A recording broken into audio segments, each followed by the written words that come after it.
কি অবস্থা? কেমন লাগে আপনাদের? এখন কিরকম লাগতেছে আপনাদের?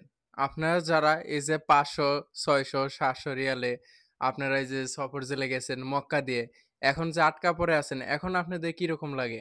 আমি কিন্তু আপনাদের কিন্তু বারবার করে সাবধান করছিলাম। অনেকেই আমাকে মেসেজ দিতেছে, "ভাই আমি অমুক জায়গাতে ৫০০ রিয়ালে আসছি, তমুক জায়গাতে ৬০০, ৭০০ রিয়ালে আসছি।" এখন ১৫ দিন হয়ে যাইতেছে, ১০ দিন হয়ে যাইতেছে, ৭ দিন হয়ে যাইতেছে। আমাকে সফর দিতে পারতেছে না বা সফর দিতেছে না। ভাই এখানে আমার থাকতে কষ্ট হইতেছে। আমি বাসা থেকে টাকা-পয়সা নিয়ে এসে খাওয়া-দাওয়া করতেছি। এরা আমার টাকা-পয়সা রিটার্ন দিতেছে না। এখন কিরকম লাগে আপনাদের?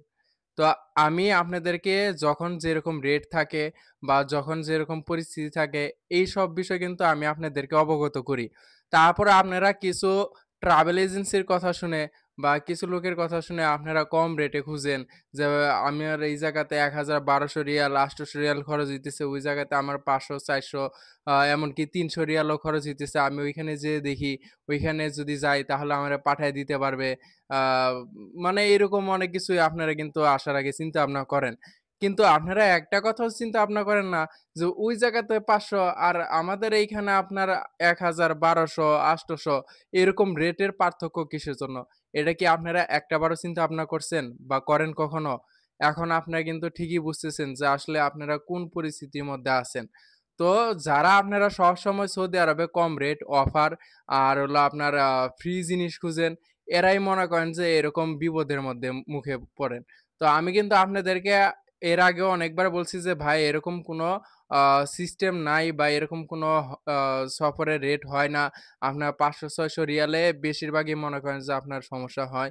তো এত কম রেটে যাওয়ার চেয়ে আপনারা যদি আ কোনো ট্রাভেল এজেন্সির মাধ্যমে বা কোনো বিশ্বস্ত লোকের মাধ্যমে যদি যান, মানুষের মাধ্যমে যদি যান, তাহলে কিন্তু আপনার এই জায়গাতে আ যেমন আপনার টাকাটা একটু বেশি হইলেও আপনার টাকা কিন্তু ফ্রড বাটপারি বা আপনি কোনো বিপদের মুখে পড়তেছেন না। সেটা কিন্তু আপনারা খেয়াল করেন না। আর কিছু ট্রাভেল এজেন্সি বলতেছে এখন ৫০০ রিয়ালে। ৫০০ রিয়ালে এটা কিভাবে সম্ভব? ৫০০ রিয়ালে বর্তমানে কিভাবে সম্ভব? তুই বিভিন্ন জায়গাতে জিজ্ঞেস করে দেখ ৫০০ রিয়ালে কোনো লোক পাঠানি সম্ভব হয় কিনা? ভিউজ এর ব্যবসা করস বেটা। তোরা যদি কাজ করস ভালো মতো কর। কাস্টমার এরকমভাবে নিয়ে হয়রানি করিস না। বুঝছস? কারণ এরা অনেক কষ্ট করে সৌদি আরবে আসে, অনেক টাকা খরচ করে আসে। দালালের পাল্লায় পড়ে, দালালের মুখে পড়ে বা বিভিন্ন হয়রানির শিকার হয়ে তারা আজকে নিঃস্ব হয়ে দেশে যাওয়ার চেষ্টা করে। কিন্তু তোদের মতো এরকম বাটপার মাদারচোদের জন্য এই অবস্থা।